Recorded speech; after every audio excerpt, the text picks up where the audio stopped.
As you know, this network is fighting for its survival. Just this week, a committee of the House of Representatives convened a hearing to discuss the revocation of its franchise. Last year, that same committee recommended suspension, which the National Telecommunications Commission executed without a hearing or an opportunity for network executives to argue their case. That suspension has now been made indefinite. SMNI employees have since sought relief from the court, but as of today's taping, there's been no decision. Helping fend off the assault on the network is a multi-awarded journalist who has been commissioned by SMNI as its crisis PR man. He's none other than Jay Sonza. Much of his career has been in the media. Many from my generation know him as a news host on GMA News, but he has also worked for ABS-CBN, Manila Broadcasting Corporation, Manila Chronicle, the Manila Times before my time, and many others. During that period, he has been recognized for journalism. Among his awards include the New York International TV Award, the Catholic Mass Media Awards, the KVP Golden Dove, and several others. Besides journalism, Mr. Sonza was also in public service. Earlier in life, he worked for the Commission on Population, the Ministry of Social Services and Development, and the Bureau of Youth Welfare. Perhaps his most important work, at least for the people here, is his mission to defend the image of this network. We'll ask Mr. Sonza, how does he plan to get SMNI get back on his proverbial feet? You know, I never thought in my career I'd be the one interviewing you. You were my idol growing up in news. No. Welcome to Business and Politics. Salamat po, salamat po. Sorry, I know you've been very busy. You attended the hearing this past week.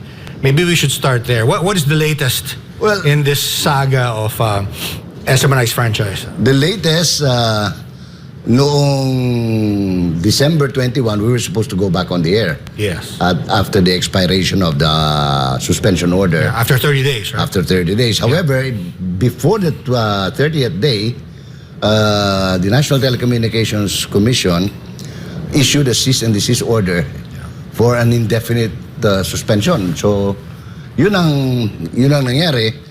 And then what we did, the legal department, the lawyers, thought it wise to question this, no? So they filed a motion for reconsiderations with the NTC. They filed the reporters and the writers and producers filed a certiorari before the Supreme Court with Attorney Harry Roque. Yes. And then we also filed a motion for reconsideration with the Office of the President with respect to the suspension of the two programs, the Gikan sa Masa and Laban, which were ordered suspended also for 28 days by the Movie Television Review and Classification Board. So in effect, ito yung kalagayan ngayon. And then on top of that, we were surprised by the information that Congressman Gutierrez of One Rider Party List filed a bill seeking to revoke the franchise issued to Suarezug and SMNI. So, yan o ang nangyari. So they called for a committee hearing last Wednesday. We attended the same. Ang nangyari parang paulit-ulit lang yung mga tanong, except for the Resolution 9710, which is the bill seeking to revoke the franchise of this network.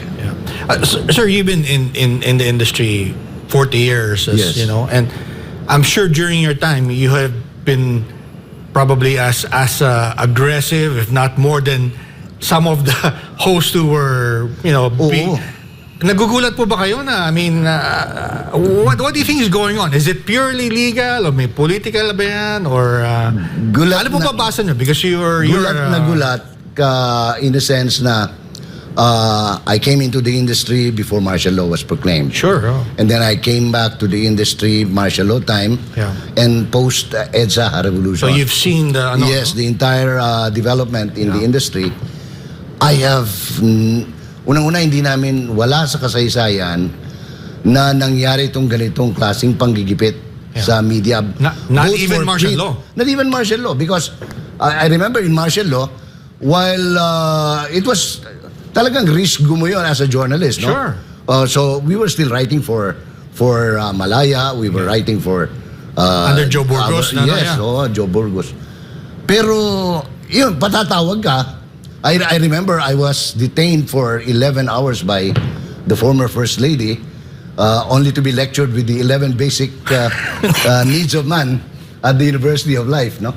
So, pero walang ganito na talagang yung mismong sasagkain o susupidin o bubusalan the entire organization.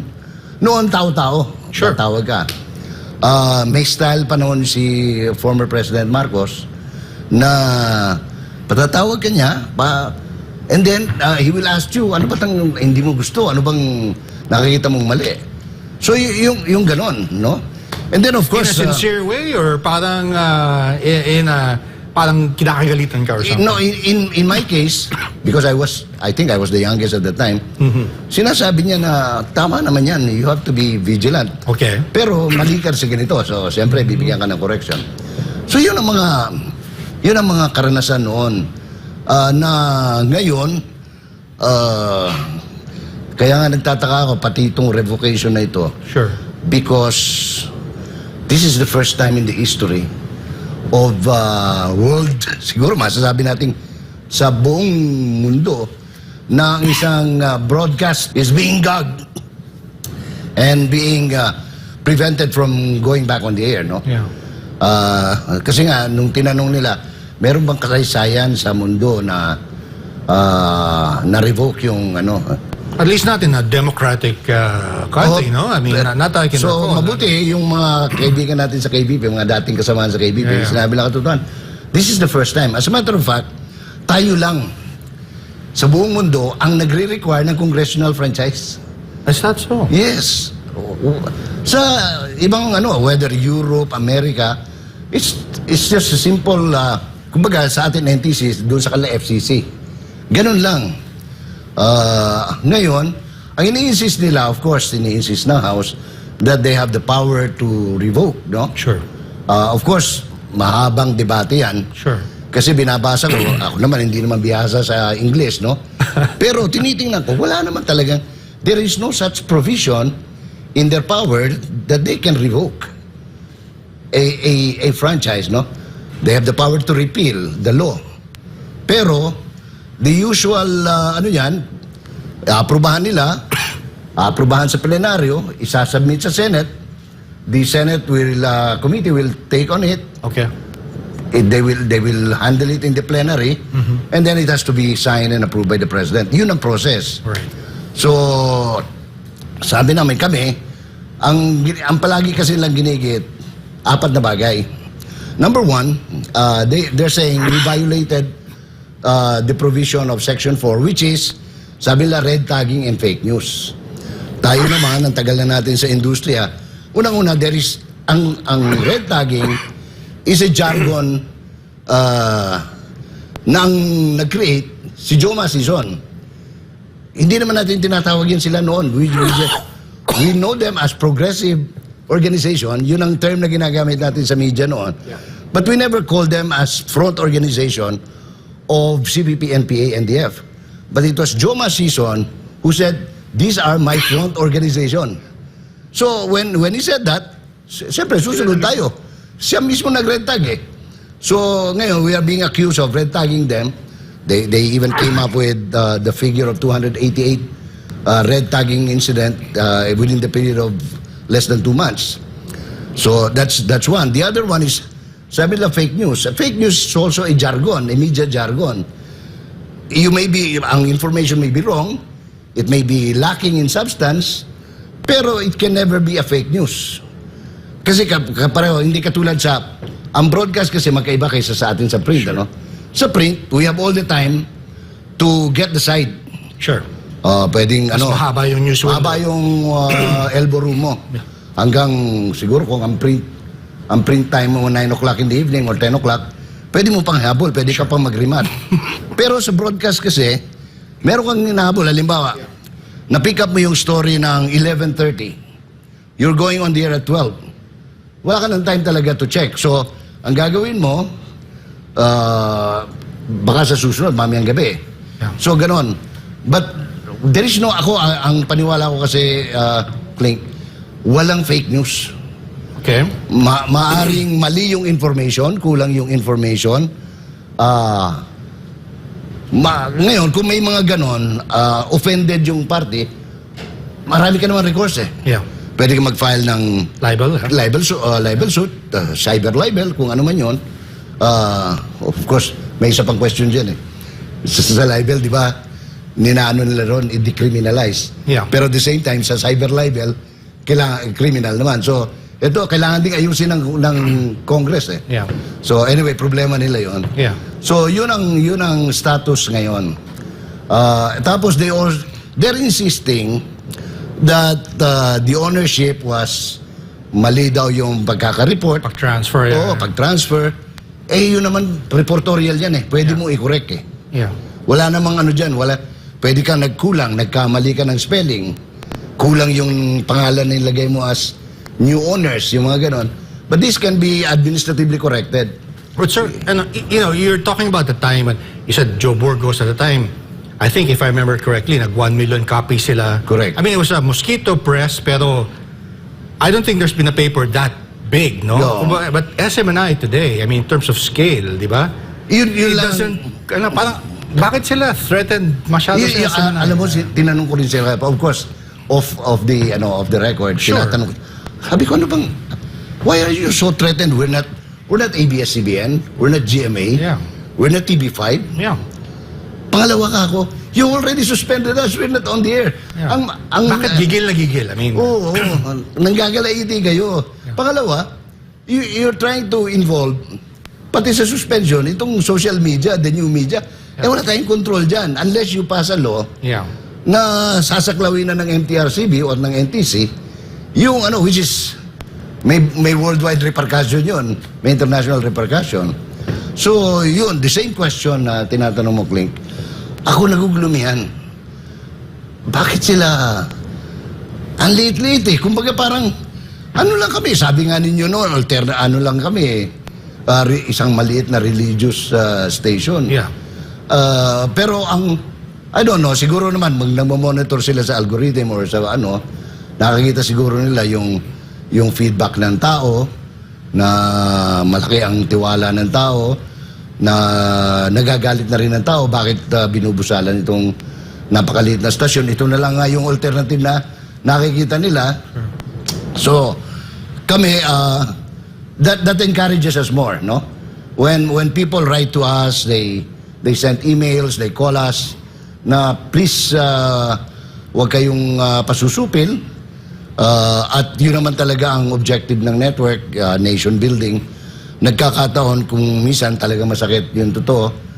Ang doon nga ako na nung unang hearing all we were asking for sa House was let us show the footage na sinasabi niyong we were accusing you of pocketing 1.8 million because we never did. Yeah. It was a question. It was a question, no? Yeah.